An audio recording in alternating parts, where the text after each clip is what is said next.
Welcome to the Echoes of Ihsan podcast. Today we're going to be diving into something that might seem pretty simple on the surface. We're going to be talking about greetings. But as we explore the nuances of greetings in the Islamic tradition, and specifically through this book, the Muwatta Imam Malik, Book 53, Greetings, I think you're going to discover that there's actually quite a lot of depth and meaning in these seemingly simple acts. Oh, you know what? You're absolutely right. We take greetings for granted, but they really are kind of the foundation of all social interaction. I mean, they set the tone right, they convey respect and open the door for a connection. And you know what's so fascinating is that even in something so seemingly universal, there are all these cultural and religious variations, and they really reveal a lot about a society's values and principles. Yeah, for sure. And that's what I find so fascinating about the Muwatta Imam Malik's perspective on greetings. It's not just about, saying hello. It really digs deep into the etiquette. It digs deep into the specific wording and the underlying intentions that make a greeting truly meaningful. Right, and I think that's where we can all learn something, regardless of our background. Because even if we don't follow the specific Islamic guidelines, the principles behind them, like mindfulness, respect, sincerity, I mean, these are all universal values. And these values can enrich our interactions with really anyone. Okay, so let's jump into this. I think most people are familiar with at least the common Islamic greeting, peace be upon you. But the Muwatta highlights this complete ideal greeting, which is longer, peace be upon you and the mercy of Allah and his blessings. So what's the significance of that, the extra part of that greeting? Yeah, it's not just an add-on. Like each phrase reflects this core Islamic belief. Like the peace be upon you part is a wish for well-being, tranquility, and safety, which reflects this Islamic emphasis on peace as both like an inner state and a social ideal. And then that and the mercy of Allah part invokes God's compassion and grace, recognizing that all good things come from the divine. And then finally, that last part, and his blessings, is a wish for divine favor and abundance in all aspects of life. So it's not just this casual hello, it's like a prayer, a blessing, and an affirmation of faith, all wrapped up in a greeting. Wow, I never thought of it that way. It really elevates that simple act to something a lot more profound. And speaking of doing it, the right way, the Muradi even has this anecdote about the importance of following the prescribed form. Oh, are you talking about the story about the Yemeni man who greeted Ibn Abbas, the prophet's companion? Yeah, tell us about that. Okay, so this Yemeni man, he greeted Ibn Abbas with that full greeting, but then he added a little extra to it, like a flourish. And Ibn Abbas, even though he was blind, he noticed that addition. And he asked, "Who is this?" And when they said it was a Yemeni man, he gently corrected him, saying that the greeting ends with the word blessing. Yeah, so interesting. It's like even back then they had a sense of like, this is the proper way to do this. Exactly. And it's not about being like rigid or legalistic. It's about recognizing that even in these simple acts, adhering to the proper form is demonstrating respect for the tradition and its meaning and the spiritual significance behind it. You see, even in a simple act like a greeting, following the prescribed form shows respect for the tradition. It's this subtle but powerful way of saying, I'm part of this community and I honor its ways. I see. That makes total sense. It's like wearing a uniform or following a specific ritual. It's like the outward form reflecting that inner commitment and connection. And this attention to detail extends to even who greets whom first, right? Absolutely. The Muwatta draws on the Prophet Muhammad's teachings about, greeting etiquette. And the Prophet said that the rider should greet the watcher first. Okay, interesting. Why do you think that is? Well, maybe it's about courtesy, recognizing that the rider is in this position of advantage. And it's a gesture of humility to initiate the greeting. Or maybe it has to do with practicality. I mean, the rider is more likely to see the walker first, and they have more freedom to move. Right. It's like acknowledging those different circumstances Yeah. and showing consideration for the other person. Exactly. And there's another guideline that says when a group of people are together, one greeting is enough for all of them. Okay, so you don't have to go around and greet each person. Yeah, exactly. Again, it could be about practicality, like avoiding this cacophony of greetings. Or maybe it's about recognizing hierarchy. The one who gives a greeting could be the leader of the group or the representative. I see. So even in these seemingly simple guidelines, there's all these layers of social and spiritual meaning. Yes, and it really invites us to think about our own greetings. Do we rush through them? Are we mindful of who we greet and how we greet them? Do our greetings convey genuine warmth and respect? It's something to think about. Now, there's one area where the guidelines get a bit more complex, and that's in regards to greeting women. Yes, and that's where cultural norms and interpretations come into play. Imam Malik, the author of the Muwatta, he held the opinion that it was okay to greet an older woman, but he didn't recommend greeting younger women. Okay, yeah, that definitely raises some questions for us today. Yeah, it does. And it's important to remember that social norms around gender and interaction have evolved significantly over time, and they vary across cultures. What might have been considered appropriate in one context might not be in another. So how do we reconcile these historical perspectives with our modern understanding of gender roles and social etiquette? Yeah, it's a tough question, and it requires careful consideration of the historical context, the intent behind the guidelines, and our own values and principles. We can learn from the past, but we don't necessarily have to replicate it. That's a great point. We can appreciate the wisdom of tradition, while also recognizing the need for adaptation and evolution. Exactly. And it's through thoughtful dialogue and reflection that we can bridge those gaps and find ways to interact with each other respectfully and authentically. Speaking of different cultures and contexts, the Muwatta addresses this kind of intriguing scenario, which is encountering a Jewish person who uses a greeting that sounds like death to you. Yeah, that's a powerful example of how greetings can reflect these deeper social and political tensions. So what was the context of that specific greeting? Well, it turns out that it wasn't a literal death wish. It was a distortion of the Arabic greeting, used by some Jewish people at the time, possibly as a way of expressing their resentment or animosity towards Muslims. Wow, that must have been incredibly jarring to hear, especially in a time when relations between those communities were strained. So how did the Prophet Muhammad advise his followers to respond? His guidance was surprisingly simple yet profound. He said to respond with, "and to you." Really? That's it. It seems almost passive. On the surface, yes, but I think if you look deeper, it reveals a profound wisdom. Imagine being confronted with that type of hostility, like a veiled curse disguised as a greeting. Your natural human reaction would be to retaliate, to escalate that conflict. Right. To give as good as you got. Yeah, exactly. But the prophet's response cuts through that cycle of negativity. It's refusing to stoop to their level, refusing to be drawn into their game of hatred. It's a way of saying, I hear your animosity, but I choose not to mirror it. Yeah, it's like rising above that provocation, maintaining your dignity and your composure even when faced with aggression. Exactly. And there's this even deeper layer here by saying, and to you. It's almost reflecting that sentiment right back to them without endorsing it. It's like saying, you've expressed your ill will, but I leave it with you. I choose not to engage with it. It's like this powerful example of nonviolent communication, breaking that cycle of aggression with wisdom and compassion. Yeah, and it's this reminder that even in the face of hostility, we have this choice in how we respond. We can react or we can choose to respond with mindfulness and intention, upholding our own values even when others don't. That's a powerful lesson that we can apply to so many situations. Absolutely. Whether it's like a disagreement with a family member, a conflict at work, or even like encountering negativity online, the principle remains the same. We can engage with negativity, or we can choose to step back, maintain our composure, and respond in a way that reflects our own values. Now, the Muwatta provides all these specific guidelines for these types of situations. It also offers these beautiful stories and teachings that highlight these deeper spiritual dimensions of greetings.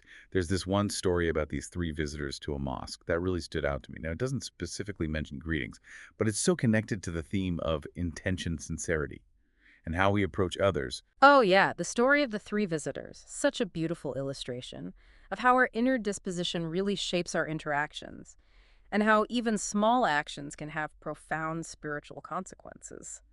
Do you want me to set the scene? Yeah, please do. It's one of those stories that really makes you think. Okay, so the Prophet Muhammad was sitting in the mosque with some of his companions. When these three men entered, two of the men approached the Prophet, and the third one turned and left. Okay, interesting. So what happened to the two who approached the Prophet? Well, one of them saw this gap in the circle, and he immediately sat down in it. He seemed eager to be near the Prophet, to join the gathering without any hesitation. The other man was maybe a little shy or uncertain. He hesitated and sat behind the group, not really joining that inner circle.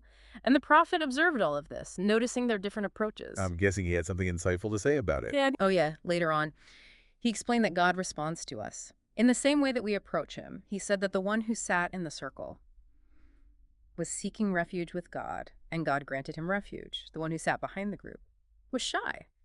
And so God, in his infinite mercy and understanding, responded with kind of a divine shyness. And the one who turned away, well, God, in a sense, turned away from him. Wow, that's such a powerful message. It's saying that even in small actions, our intention and sincerity matter.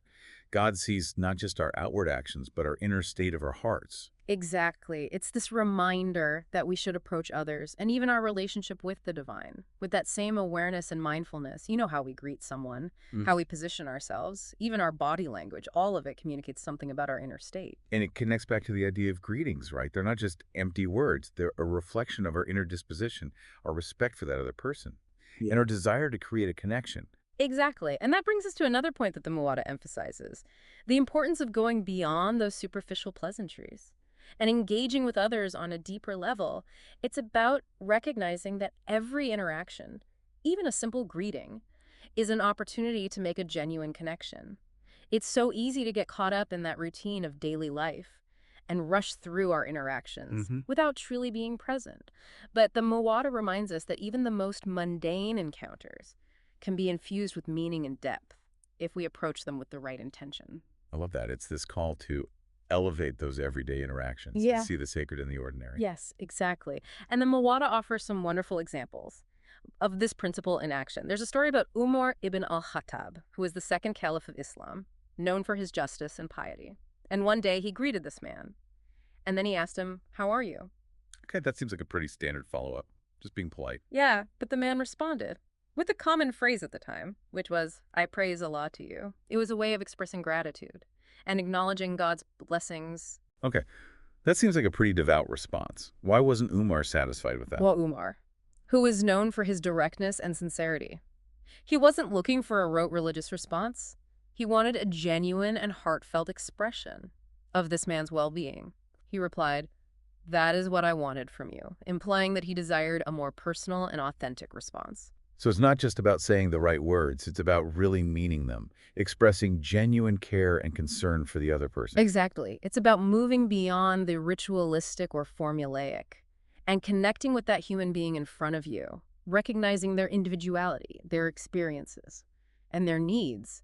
And the Muwatta provides another great example of this principle in action. But yeah, tell me about it. Okay, so this story involves Abdullah ibn Umar, the son of Umar ibn al-Khattab, who was known for his piety and meticulous adherence to the Sunnah, the teachings and practices of the Prophet Muhammad.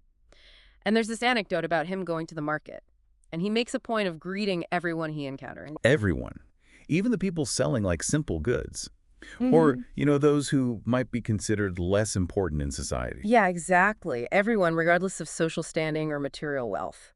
Those who are poor, those selling like simple goods, even those who might have been overlooked or marginalized by others. Wow. That's a powerful statement about inclusivity and recognizing the inherent dignity of every single person. It really is. His greetings weren't just empty gestures, they were acts of acknowledgement, extending respect and goodwill to every person he met, like saying, "I see you, you matter." It reminds me of that saying, everyone you meet is fighting a battle you know nothing about. Be kind always, like Oh, a call for empathy and compassion. absolutely. And it speaks to this broader theme that's woven throughout Islamic teachings, the concept of social responsibility, recognizing our interconnectedness and acknowledging that inherent worth of every human being, regardless of their circumstances. Yeah, it's this beautiful reminder that our actions, even the smallest ones, can have a ripple effect, creating a more just and compassionate world. Now, while the Muwatta encourages this mindful and sincere engagement, it also cautions against going overboard or being ostentatious in our greetings. Okay, I'm curious about that. Can you give us an example? Yeah, there's a story about Abdullah ibn Umar reacting negatively to this man who greeted him with this very long and elaborate greeting. Now, while he responded politely, saying, "And on you 1,000 times," it was clear that he wasn't happy. Why do you think that was? Was it just the length of the greeting, or was it something else?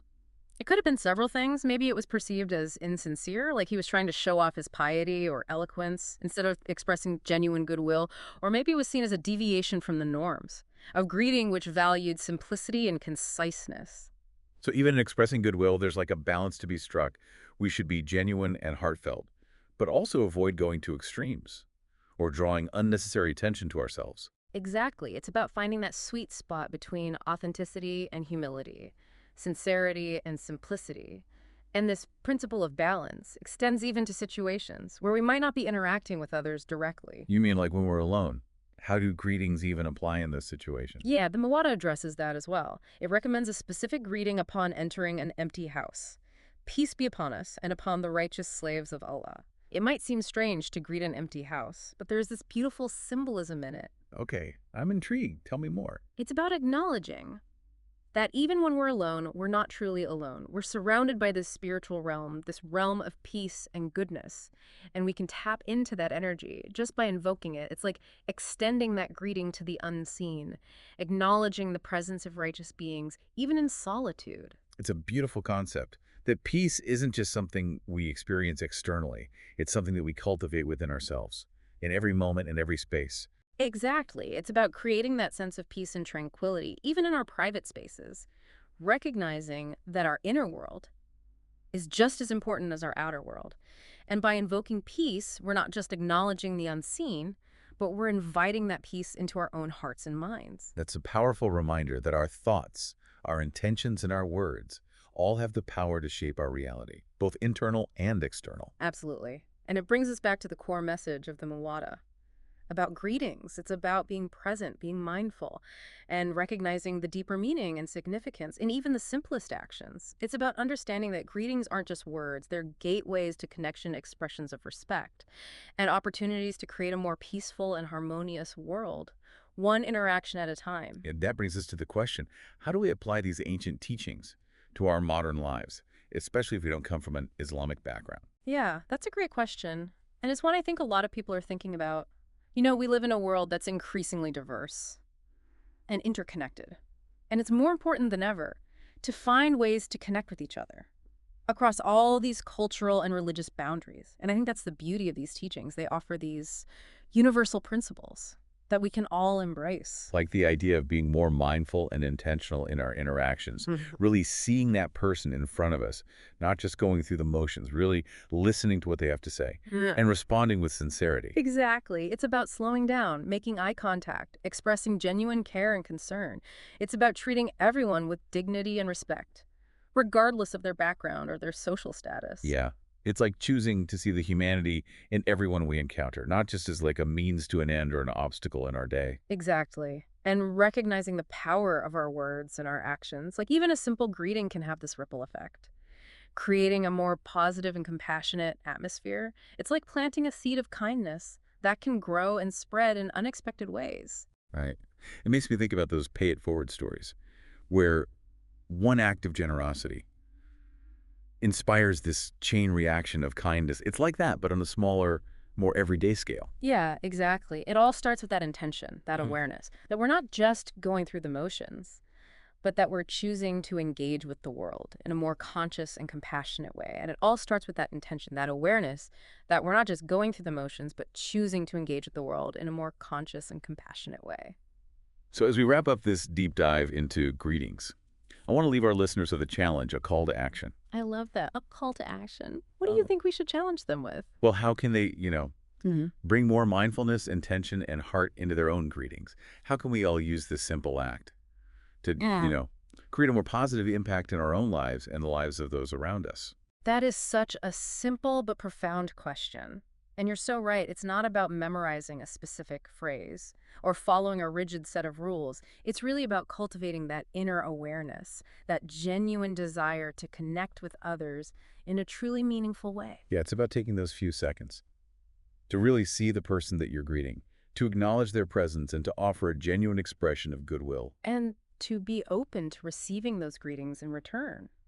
To allow ourselves to be touched by the kindness and the compassion of others. It's a two-way street, right? Yeah. This beautiful exchange of energy that can uplift and inspire both the giver and the receiver. It is. It's this reminder that we're all in this together, and that even the smallest acts of kindness can truly make a difference. And that by choosing to greet each other, with mindfulness and heart, we create this world that's a little bit brighter, a little bit more connected, and a lot more peaceful. So true.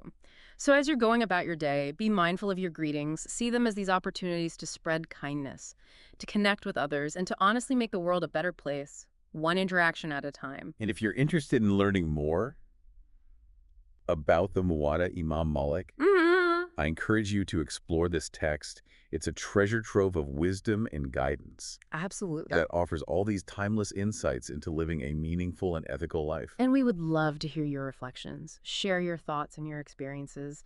On our Echoes of Ihsan social media channels, we are always eager to continue the conversation. Thank you for joining us on this journey into the world of Islamic greetings. Until next time, may peace, mercy, and blessings be upon you all. It's about slowing down, making eye contact, and expressing genuine care and concern.